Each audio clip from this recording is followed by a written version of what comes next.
Vocês estão felizes? Mais uma vez, vocês estão felizes? Amém, queridos?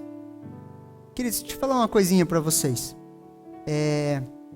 Toda pregação saudável do Evangelho, toda exposição bíblica do Evangelho, tudo aquilo que o Evangelho significa para nós, ele precisa sempre ser composta por 4 pilares, queridos. Isso vai nos livrando de muitas coisas que às vezes a gente vê na internet, ouve de alguém, escuta alguma coisa. O primeiro pilar, queridos, se chama criação. O segundo, queda. O terceiro, redenção. E o quarto, eternidade. Então o Evangelho, queridos, ele é apoiado, a boa teologia é apoiado nesses 4 parâmetros.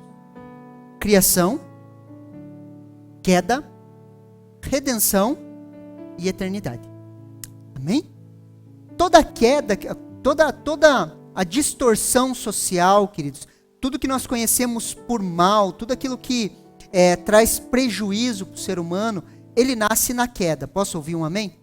Ele nasce na queda, queridos. Quando o homem cai, quando o homem deseja por si só pecar. Quando ele se entrega ao desejo, queridos, de viver a sua própria vida. Na queda. Ali se estabelece tudo aquilo que prejudica o ser humano. A morte entra. E nós vemos esse processo de redenção em Cristo Jesus. Amém? Nós fomos redimidos, a redenção de Cristo Jesus. E hoje nós, como igreja, queridos, nós somos um modelo social, mesmo que não completo. Mas ainda somos um modelo social de família, relacionamentos. Porque tudo que a palavra de Deus diz, ela diz, queridos, para que haja uma restauração de todas as coisas. Amém? É a volta ao plano original de Deus. E eu e você estamos em uma reconstrução. Posso ouvir um amém? Nós estamos em uma reconstrução, queridos. Nós estamos sendo reconstruídos pela palavra de Deus. A palavra seria regenerados pela palavra de Deus. Nós fomos gerados de novo, estamos sendo santificados pela palavra de Deus, estamos sendo trabalhados pelo falar do Espírito Santo. Nós estamos crescendo nisso. Só que não só nós, queridos, as coisas que estão ao nosso redor. Nós estamos em uma reconstrução. Posso ouvir um amém? Você consegue me entender? Se Deus te leva para um lugar, queridos, para um local de trabalho, um lugar onde você está trabalhando, o que você é naquele lugar? Sal e luz. Você manifesta o reino de Deus naquele lugar, e naquele lugar começa a acontecer uma reconstrução. Deus começa a trabalhar, moldar aquele ambiente. Sim ou não? E eu e você, nós estamos em uma reconstrução. E eu quero usar, queridos, o chamado de Neemias para conversar um pouquinho com vocês sobre reconstrução. Queridos, Neemias, ele foi chamado para reconstruir os muros e as portas de Jerusalém que haviam sido destruídas. Jerusalém foi vencida, os seus muros foram derrubados, as suas portas foram derrubadas, e Neemias, queridos, é chamado para essa reconstrução. A palavra Neemias, queridos, significa Yahvé consola. Isso que significa a palavra Neemias. Yahvé conforta, consola. Neemias, queridos, viveu aproximadamente 450 anos antes de Cristo. Neemias, queridos, era o copeiro de confiança do rei Artaxerxes da Pérsia. Neemias, queridos, recebeu a notícia sobre a condição de Judá, e que Jerusalém sofreu o desprezo dos países ao seu redor, porque os muros estavam em ruínas. Os seus muros estavam em ruínas. Embora muitos judeus já haviam sido retornados para sua terra natal, os muros de Jerusalém estavam caídos. E as outras cidades menosprezavam Jerusalém. Não davam mais importância para Jerusalém. E olha o que Neemias capítulo 1, queridos, do versículo 2 ao 4 nos fala. Neemias capítulo 1, versículo do 2 ao 4.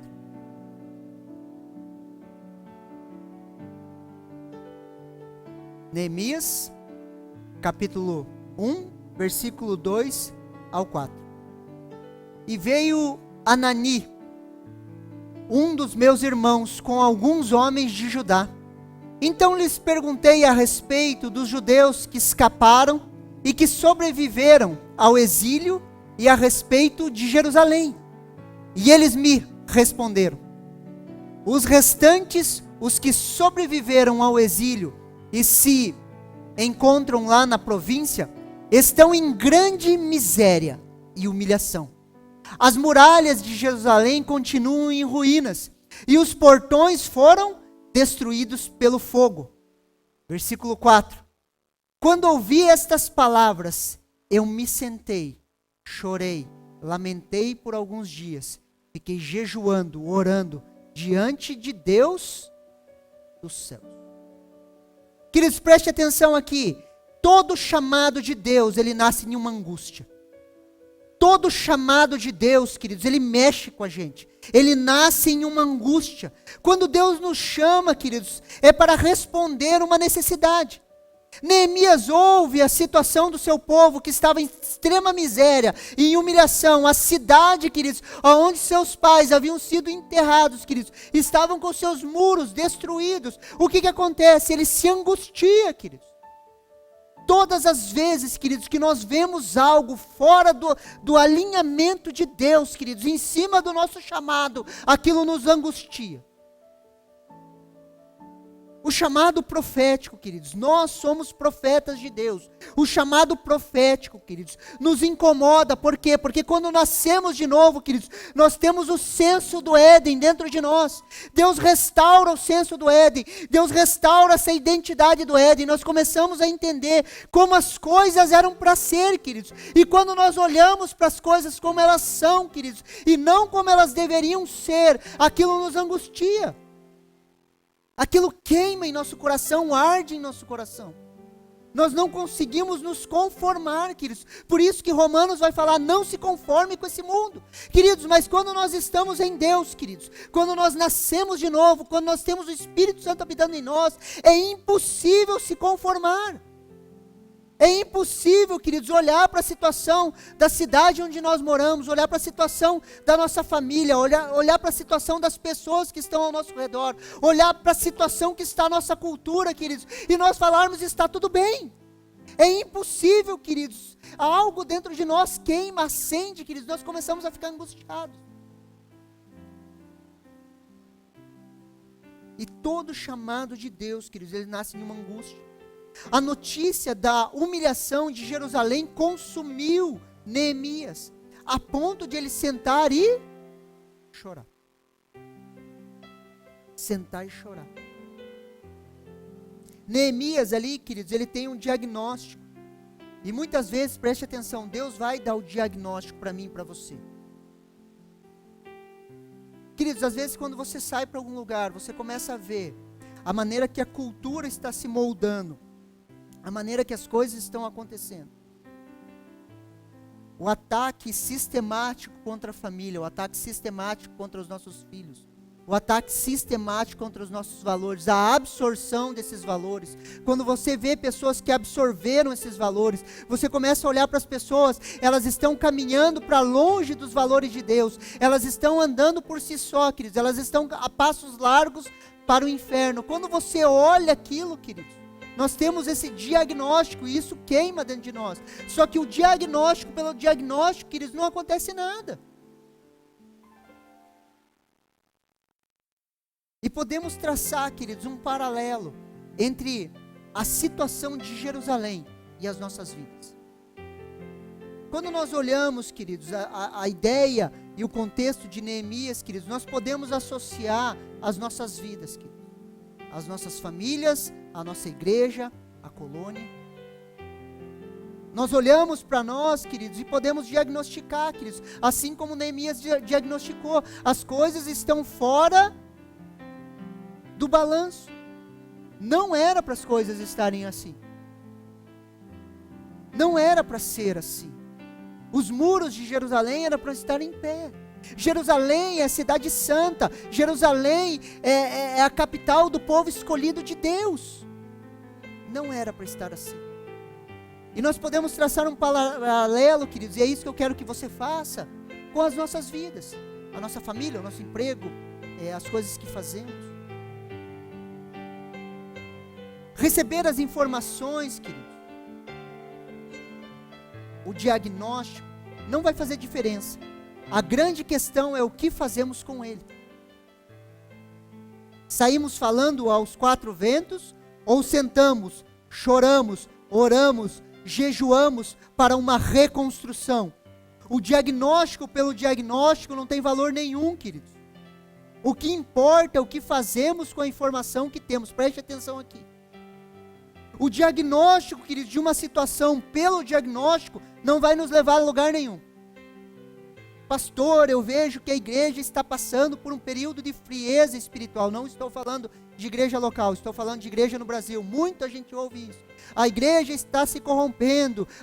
Queridos, ok, o diagnóstico pelo diagnóstico, queridos, não serve para nada. Informação por informação não serve para nada. Saber que algo está acontecendo não vai mudar a situação. Queridos, uma coisa que me tira do sério, queridos, é quando começam a falar mal da igreja, queridos. Mesmo eu olhando para a pessoa e ela está com o diagnóstico correto. Pastor, está assim, assim, assim. Ok, está, querido. E o que você tem feito para mudar a situação? Quais os passos para a reconstrução? Qual que é o sacrifício que você tem feito em prol da igreja, por amor à igreja, pelas coisas de Deus?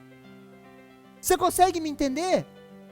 Porque o diagnóstico pelo diagnóstico, queridos, não leva a lugar nenhum. Você olhar para a vida de uma pessoa e pontuar todos os erros dela, queridos, não tem valor nenhum. A grande questão é, quais os sacrifícios que você tem feito para reconstruir Cristo Jesus na vida daquela pessoa?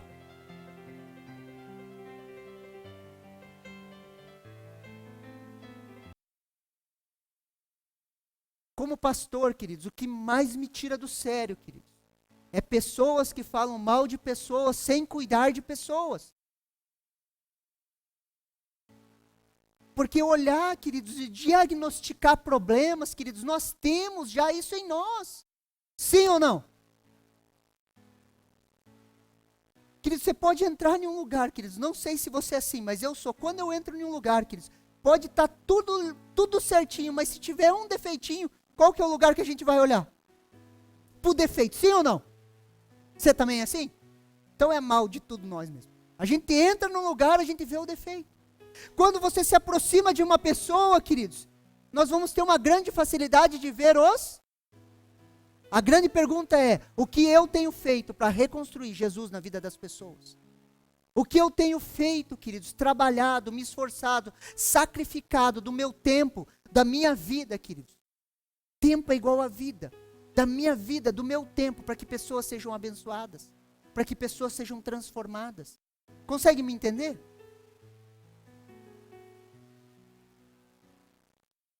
Dizer que está ruim, apontar, queridos, a humilhação não resolve. Neemias, queridos, ele tem uma ação, queridos. Ele ora, mas ele não para por aí. E é interessante, queridos, quando você lê o livro de Neemias, que lição de casa para a semana, aí você lê o livro de Neemias. Quando você vai lendo o livro de Neemias, queridos, sempre quando ele passa por uma dificuldade, um problema, alguma situação, uma decisão para ele tomar, o que ele faz? A primeira coisa que ele faz, ele ora. E Neemias orou ao Deus dos céus. Queridos, só que ele não ora somente. Deixa eu te falar uma coisa. Só oração não resolve nada.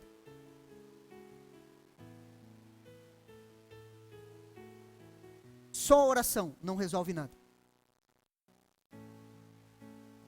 Por isso que existe o tempo de orar e o tempo de agir.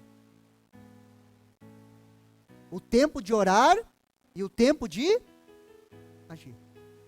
A oração é o start, queridos, para a ação. Nós oramos, mas nós agimos. Neemias, queridos, ele sentou, orou, jejuou, chorou, mas ele teve uma ação.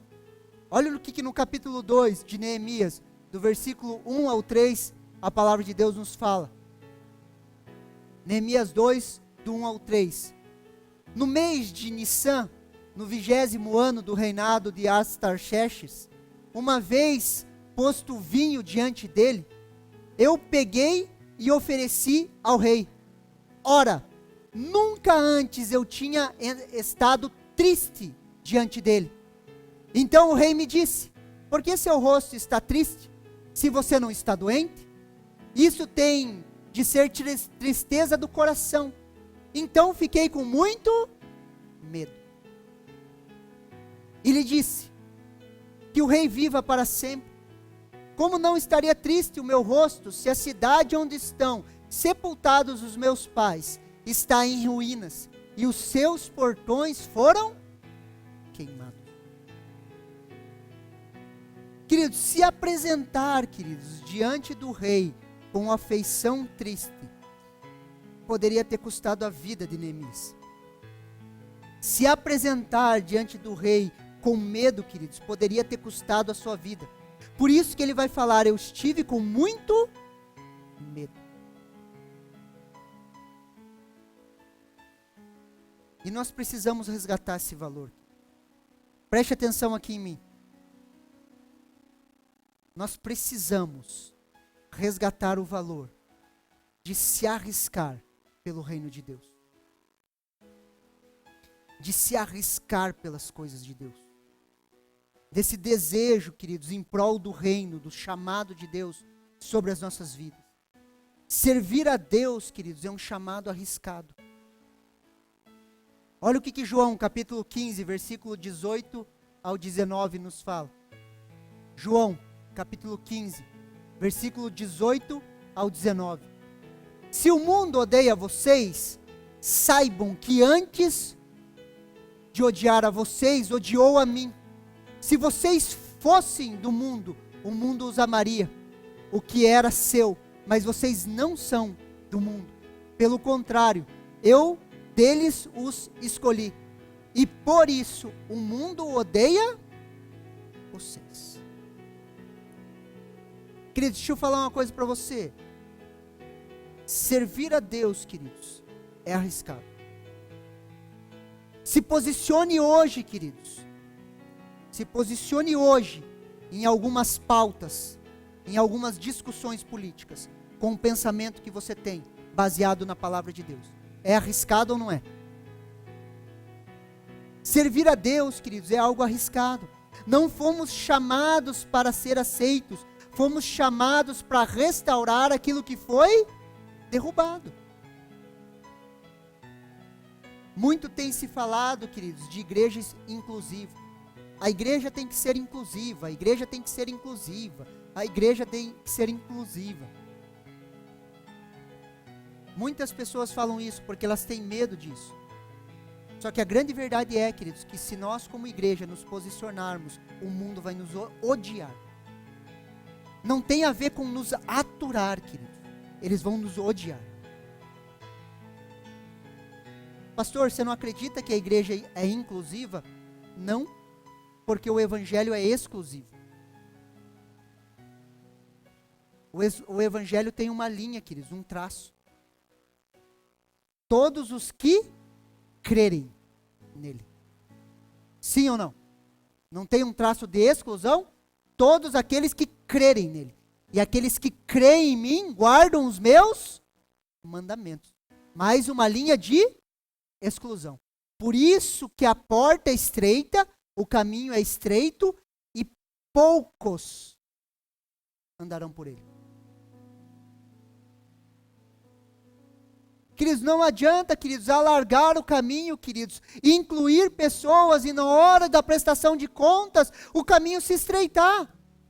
Por isso que nós precisamos se posicionar na verdade, para que a verdade toque as pessoas e elas possam ter a chance, queridos, de tomar uma decisão por essa verdade, ter a chance de buscar isso, ter a chance de se arrepender dos seus pecados. Agora, se a gente abre o caminho, queridos, as pessoas entram na ignorância e não sabem, queridos, que elas estão condenadas. E na hora da prestação de contas, queridos, você consegue me entender? Sim ou não? Por isso, queridos, que se servir a Deus, queridos, é arriscado. Vão ter momentos, queridos, que nós vamos ser pressionados, vamos ter que nos arriscar. Muitas vezes vamos ter que arriscar o nosso trabalho, muitas vezes vamos ter que arriscar as coisas até que nos trazem um certo conforto.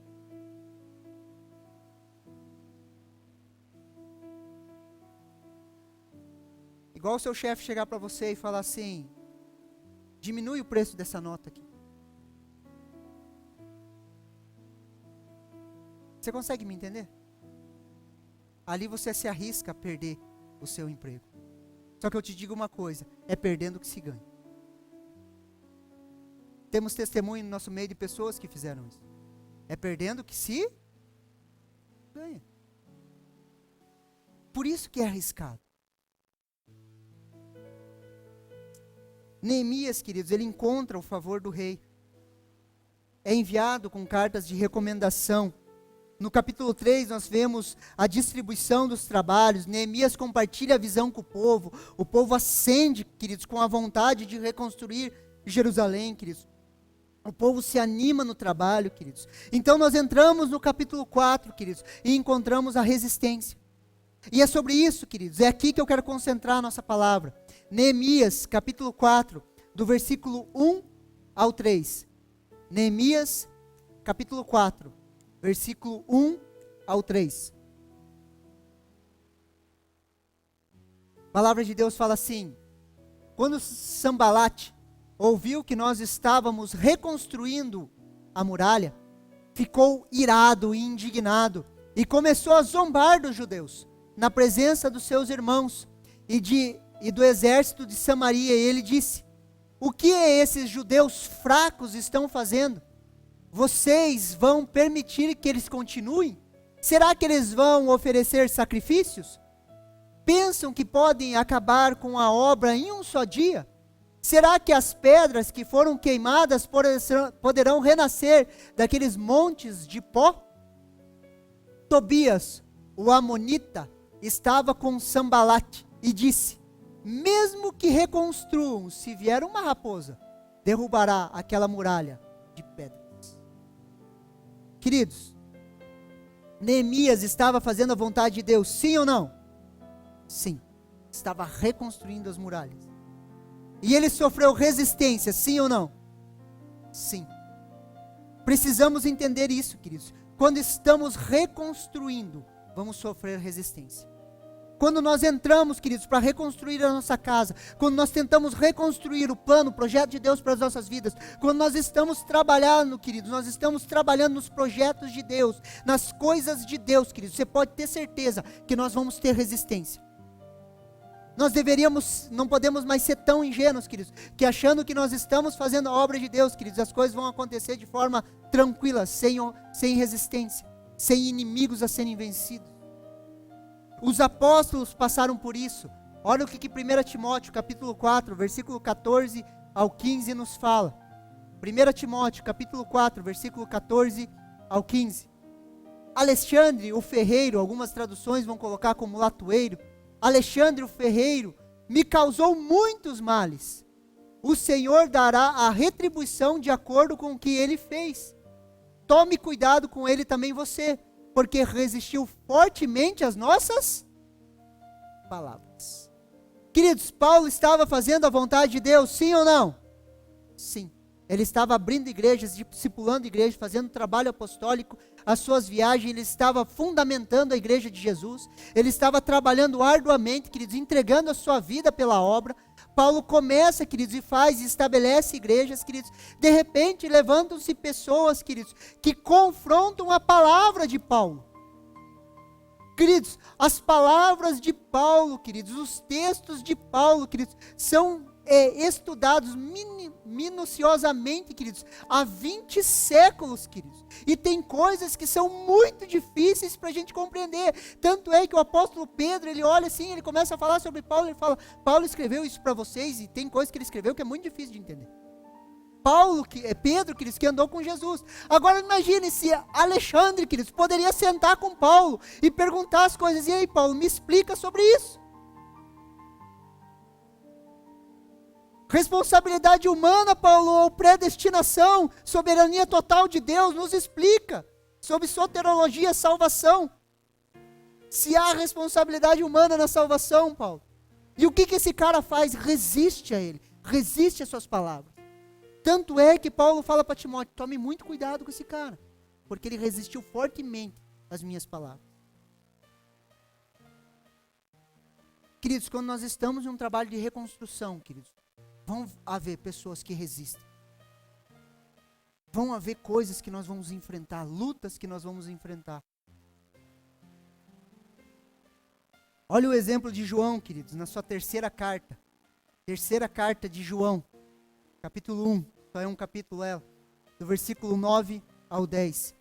Olha o que a palavra de Deus nos fala. Escrevi algumas palavras à igreja, mas Diótrefes, que gosta de exercer a primazia entre eles, não nos dá acolhida. Por isso, quando eu for aí, farei com que ele lembre das obras que ele pratica, proferindo contra nós palavras caluniosas. E não satisfeito com isso, ele não recebe os irmãos e impede que os que querem recebê-los os expulsa da igreja. Imagine, queridos, o apóstolo João, o apóstolo do amor, ele queria entrar nessas igrejas, e esse camarada aí falava assim, aqui você não entra. Aqui você não entra. Resistia a eles. Agora imagine, queridos, você poder sentar com João, e ter um seminário de Apocalipse com João. Seminário dos fins dos tempos. Daí está lá, o apóstolo João, tipo pentecostal, de braço cruzado, a foto dele, assim. Seminário do fim dos tempos, com o apóstolo João, o que escreveu o Apocalipse lá. E o cara faz o quê? Ele resiste e não deixa o apóstolo pregar na igreja. João estava fazendo a vontade de Deus, sim ou não? Sofreu resistência. Se Jesus sofreu resistência, queridos, os apóstolos sofreram resistência, eu e você vamos sofrer resistência. Nessa reconstrução social, queridos, nessa reconstrução que nós estamos fazendo, nessa reconstrução que se chama Reino de Deus, seja feita a sua vontade aqui na terra, como ela é feita nos céus, queridos. Quando nós pronunciarmos esse reino, nos posicionarmos na vontade de Deus, queridos, nós vamos sim sofrer resistências. Nós vamos sim sofrer embates.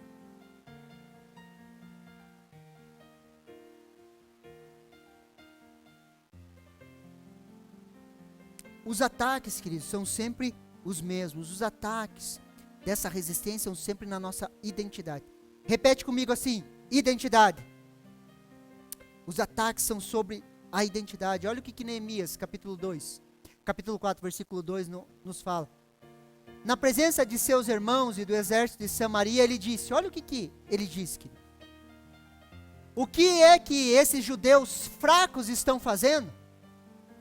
Vocês vão permitir que eles continuem? Será que vão oferecer sacrifício? Pensam que podem acabar a obra em um só dia? Será que as pedras que foram queimadas poderão renascer daquele monte de... O que ele fala, queridos? Você é fraco. Será que vão oferecer sacrifício? Será que vão conseguir adorar a Deus? Pensam que vão acabar a obra em um só dia? Pensam que vão conseguir terminar isso aí que eles começaram? Será que as pedras que foram queimadas poderão renascer daquele monte de pó? Será que eles vão ter o recurso necessário? Queridos, preste atenção, não é isso que você pensa todos os dias? Você é fraco. Será que você vai conseguir adorar a Deus? Viver uma vida entregue a Deus? Será que você vai conseguir terminar aquilo que você começou? Será que você vai ter os recursos necessários? Consegue entender o paralelo da batalha, da briga que nós temos? Nós sabemos que a nossa luta não é contra sangue e carne, querido. Hoje nós não lutamos contra pessoas, queridos. E nós sabemos com quem nós lutamos. E quantas vezes, queridos, nós ficamos brigando com nós mesmos, com o pensamento, você é fraco.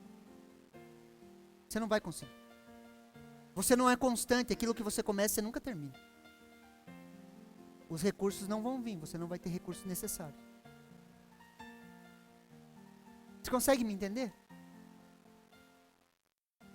O medo do futuro, queridos, é outro ataque.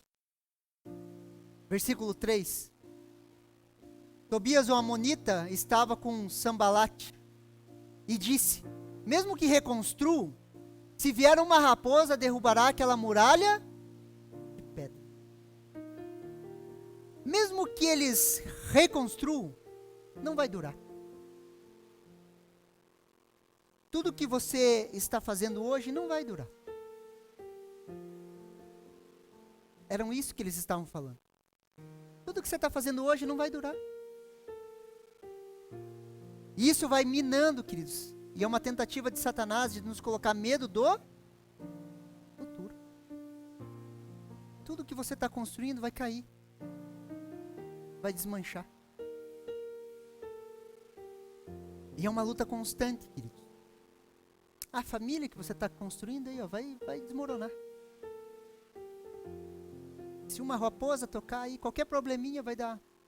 A empresa que você está construindo não vai dar certo, vai desmontar. É o ataque sistemático, queridos, tentando trazer medo do futuro. Só que olha o que Deus fala, querido. Olha o que a palavra de Deus nos fala, queridos. 1 Coríntios, capítulo 15, versículo 57 e 58. Se você tem Bíblia e você marca o texto, você gosta de riscar a sua Bíblia, marque esse texto. Primeira carta aos Coríntios, capítulo 15, versículos 57 ao 58. Se você gosta, grife. Olha o que a palavra de Deus nos fala. Graças a Deus. Fala assim comigo, graças a Deus. Que nos dá vitória por meio do nosso Senhor Jesus Cristo. Fala assim, amém.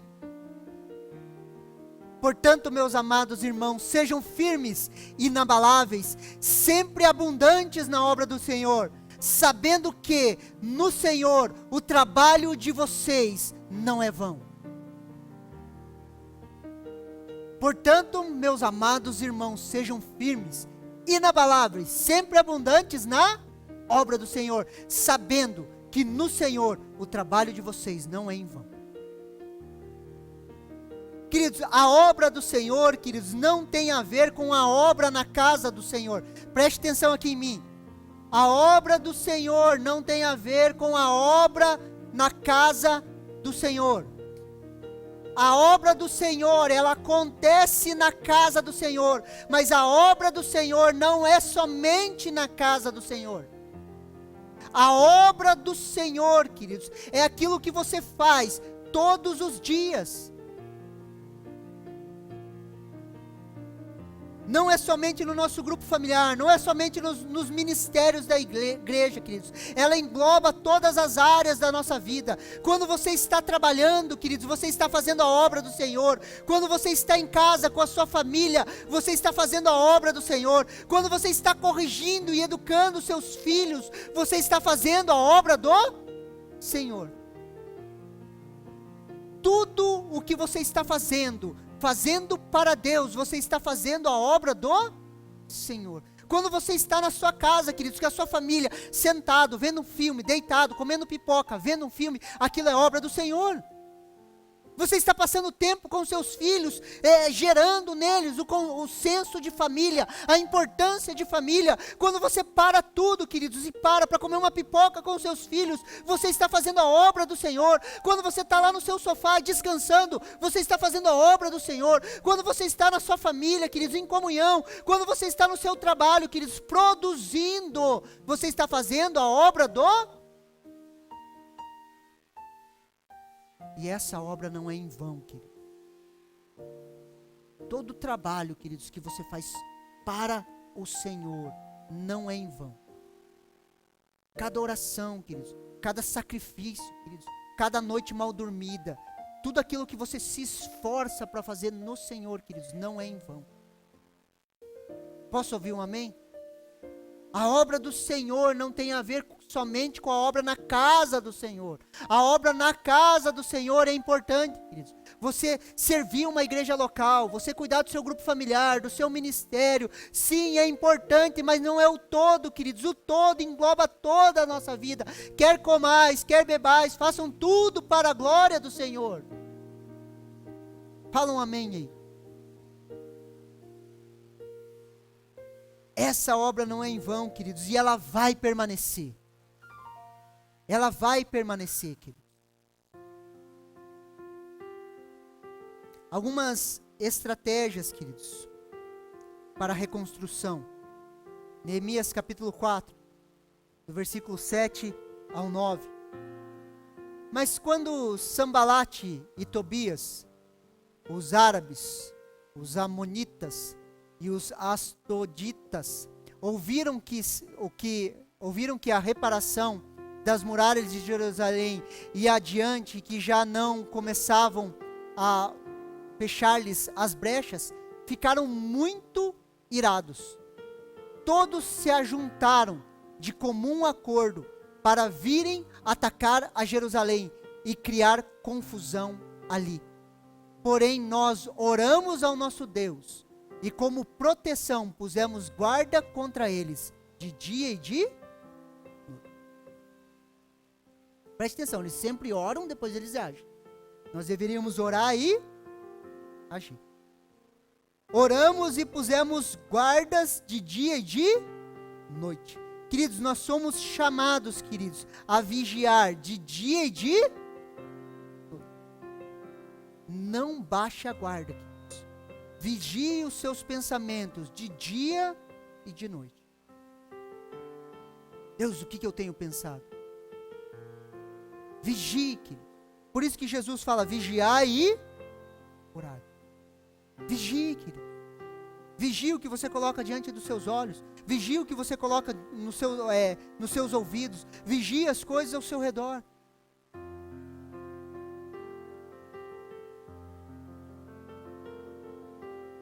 Versículo 16 e 17. Daquele dia em diante, metade dos homens trabalhavam na obra e a outra metade empunhava lanças, escudos, arcos e couraça. E os chefes estavam por trás de toda a casa de Judá, que reconstruía a muralha.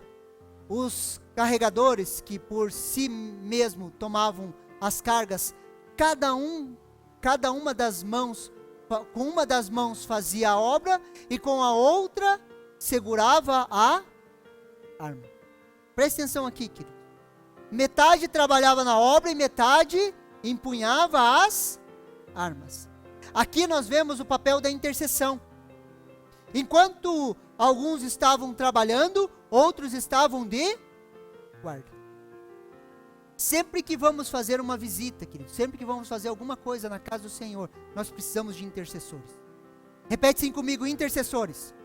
Enquanto nós estamos fazendo a obra aqui, queridos, nós precisamos de pessoas de guarda. Por que nós fazemos reuniões, queridos, de oração e batalha espiritual? Para orar pelas pessoas, para aqueles que estão à frente, para os líderes de grupo familiar. Sempre que nós vamos ter culto, celebração, o que nós temos aqui na EBI antes, queridos? Nós temos um período de oração. Por quê? Porque enquanto uns trabalham, outros estavam de guarda, protegendo as costas, orando pelas pessoas.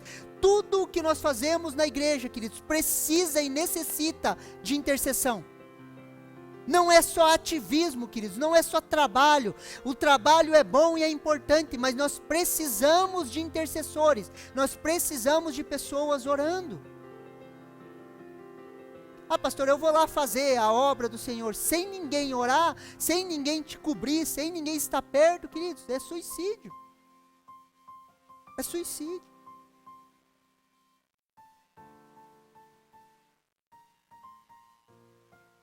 Enquanto estamos ministrando, existem outros orando. Na reconstrução, queridos, nós vamos precisar de janela. Se você está reconstruindo, queridos, a sua casa, você está reconstruindo algo, peça para pessoas, ore por mim. Por que nós sempre finalizamos o grupo familiar falando assim, alguém tem algum pedido de oração? Por quê? Pastor, estou tentando ganhar uma pessoa para Jesus, estou ali na batalha, na luta. estejam pessoas orando por... Consegue me entender? Por isso que Jesus sempre mandava de 2 em 2, querido. Andar sozinho, ir para a guerra sozinho, brigar sozinho. Não faz sentido.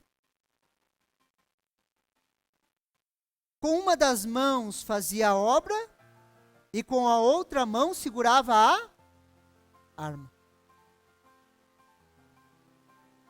A maioria de nós aqui, queridos, é bivocacionado. O que é bivocacionado, queridos? Às vezes tem o chamado ministerial, mas também tem o seu chamado no mercado de trabalho. A maioria de nós, queridos, vai ser o que nós chamamos de reis e sacerdotes.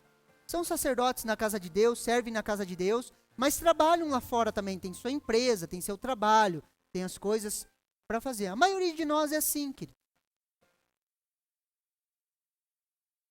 E enquanto você trabalha na sua empresa, no seu local de trabalho, com uma mão você trabalha e com a outra você segura a espada.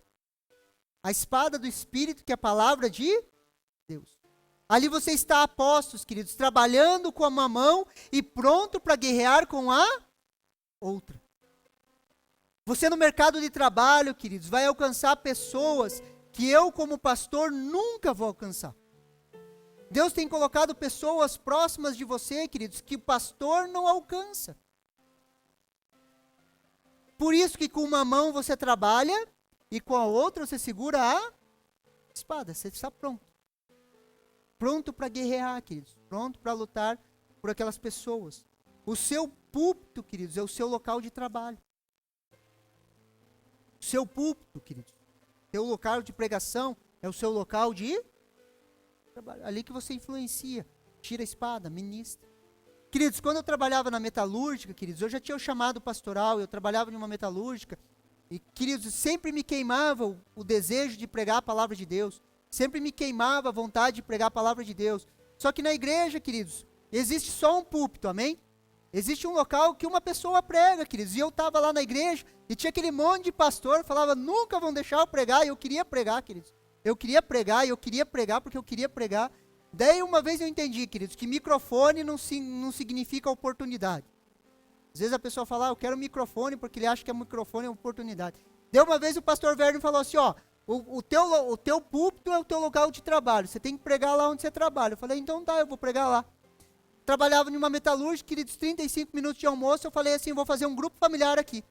Comia rapidinho, pegava a palavra de Deus e começava a ministrar a palavra de Deus. Começava a pregar ali, querido. Pregar. Daí virou a mesa dos crentes. Sentava ali, sentava o pessoal em volta e sabia que ali ia ter mensagem. Todo dia, mensagem. Eu e um amigo meu. Levamos pessoas para o encontro, queridos, restauramos casamentos. Tudo ali na metalúrgica. Pessoas se converteram. Ali que eu aprendi a pregar. Ali que eu aprendi a ser confrontado. Isso aí que você está falando não tem nada a ver. Quando a gente está ministrando aqui, é difícil alguém levantar e falar assim, né? Isso aí que você está falando não tem nada a ver. Agora, numa mesa de uma metalúrgica, queridos, isso aí não tem nada a ver, papo de crente. Aí não, tem a ver sim, Deus fala isso. Daí argumentava. Não tem nada a ver. Com uma mão trabalhava e com a outra segurava aonde você estiver. Na segunda-feira, querido. Trabalhe com uma mão e segure a espada com a outra. Esteja pronto, queridos, para guerrear. Esteja pronto para ministrar a palavra de Deus, para trabalhar na vida das pessoas. Neemias capítulo 4, versículo 23. A palavra de Deus fala assim: nem eu, nem os meus irmãos, nem os meus servos, nem os homens da guarda que me seguiam, tirávamos as nossas roupas, nem mesmo para dormir. Cada um se deitava com as armas à sua direita. A NVT, queridos, nova versão transformadora, ela traduz assim, ó: nenhum de nós, nem eu, nem meus parentes, nem meus servos, nem os guardas que estavam comigo, trocavam de roupa. Carregávamos sempre nossas armas. Até mesmo quando íamos beber água. Queridos, em tempos de reconstrução, não largue a armadura. Não largue a armadura. Olha o que Efésios, queridos, capítulo 6, do versículo 13 ao 17 nos fala, um texto muito conhecido. Efésios, capítulo 6, do versículo 13 ao 17.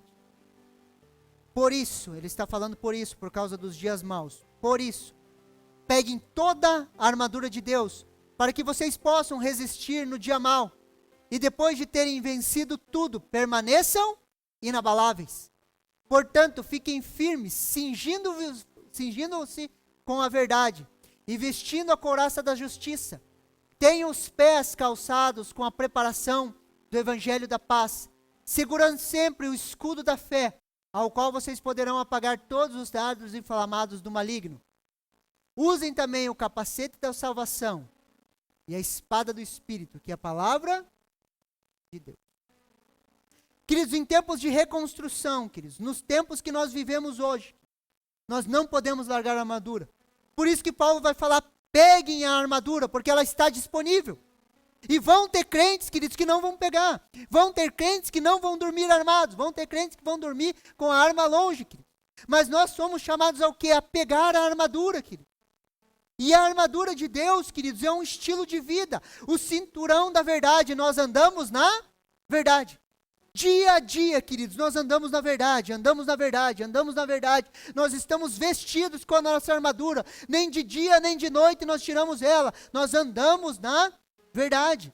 Nós colocamos a couraça da justiça, queridos. Jesus é a nossa justiça. A sua obra fez eu e você justos diante de Deus. Não é pelas nossas obras, queridos, é por aquilo que Jesus fez. Por isso que a palavra da justiça está em nós. Por isso que somos justos diante de Deus. Porque Jesus nos fez justos. Por isso que nós colocamos a couraça da justiça, queridos. Nós temos os pés calçados com a preparação do evangelho da paz. Eu e você, dia e noite, estamos prontos para pregar o evangelho. Fala um amém aí. Dia e noite, queridos, esteja pronto para pregar o evangelho, pronto para compartilhar as boas novas, pronto para falar de Jesus. O capacete da salvação, na nossa mente, queridos, só entram pensamentos de salvação. De salvação, queridos. Nós levantamos o escudo da fé, queridos. Por quê? Porque nós vivemos por fé. Nós desembainhamos a espada do Espírito, que é a palavra de Deus. Nós vivemos, aprendemos e guerreamos pela palavra de Deus. E nós não largamos essa armadura, nem de dia, nem de noite. Em tempos de reconstrução, querido, saiba, nós vamos ter resistência. Nós vamos ter ameaças. Nós vamos ser pressionados. Mas tenha certeza que a obra do Senhor, que nós temos feito na face da terra, nesse trabalho, esse trabalho não é em vão. Com uma mão nós trabalhamos, com a outra nós guerreamos. Nós dormimos armados dia a dia, nós vigiamos, nós oramos. E nós vamos ver, querido, o reino de Deus se manifestar sobre a face da terra. Assim como Neemias, queridos, contemplou aquelas muralhas restauradas, as portas de Jerusalém restauradas, nós vamos contemplar, queridos, a implantação do reino de Deus, a começar no nosso tempo, e nós vamos ver a nova Jerusalém descendo dos céus, tocando a terra, e o governo do justo sendo estabelecido sobre a face da terra. E nós fazemos parte desse projeto. Amém? Você recebe essa palavra no seu coração? Estamos reconstruindo. Vamos nos colocar em pé.